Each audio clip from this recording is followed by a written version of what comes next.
On today's episode of Short Storytime TV, author Steve Matheson is going to be reading a short bit of his story called Eber-and-the-Tower that is available in his new ebook on Amazon.com called The Kid Inside Bible Stories, Volume 1. I hope you enjoy it. This is the story of Eber and the Tower. Yeah! The distressed sound rolled across the barnyard and echoed off the few tightly grouped buildings nestled among the trees of the lush valley, creating a deafening combination of sound and echo that pierced the woman's ears so much that she winced. Yeah! The woman covered her ears to shield them from the pain, and at the same time she yelled, "Eber, what did you do to that poor goat? She's screaming like you cut off her leg." Eber, who was sitting on a stool milking another goat, turned to the sound of his wife's voice. "Nothing, Ada. That's just the problem.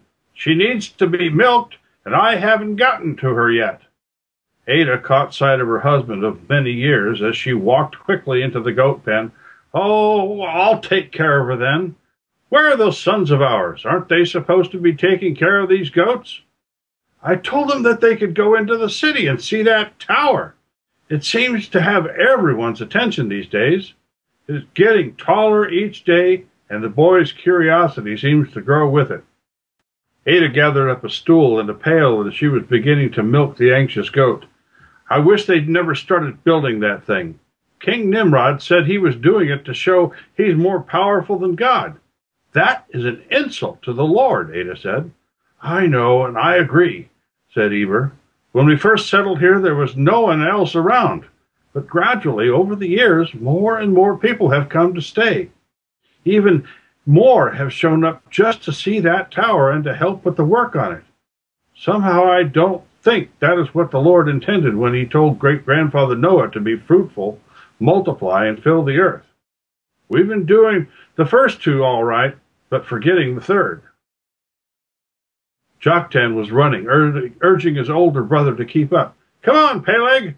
It looks like they put up 2 new levels since we were here last week." "What is it with you and this tower, Joktan? We have work to do at home." "I'm sure I heard one of the goats bleating when we left. It's our job to do the milking in the morning, and Pop said he would take care of it for us today. Remember? Come on!" "But Joktan, why are you so determined to drag me to see this tower? It's just another one of the many buildings that King Nimrod is putting up." "I know.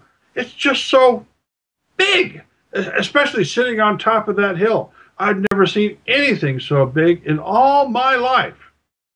"It's not bigger than the Eastern Mountains, or the one that the Ark rested on. What's the big deal?" "I know it's not bigger than the mountains, but the mountains were made by Pop's God. This tower is being built by people. It's like we're building it. I feel so proud to be a part of it all." "Proud to be a part of it? You've never done anything but come here and watch, right? What are you talking about?" "Well, I have been helping out a little bit." "What? Joktan, have you been helping them build this tower?" "Oh, come on, Peleg. Don't look so shocked. It's not like I've been down here every day. It's just I come down here a couple of times a week when we aren't busy with our chores. And I do odd jobs, run errands, and that sort of thing.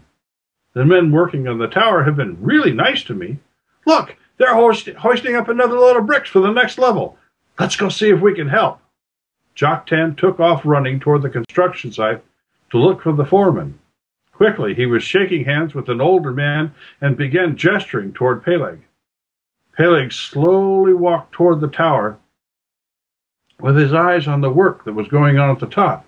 As he widened his view, he could see that not only was there a tower being built, but a whole city as well.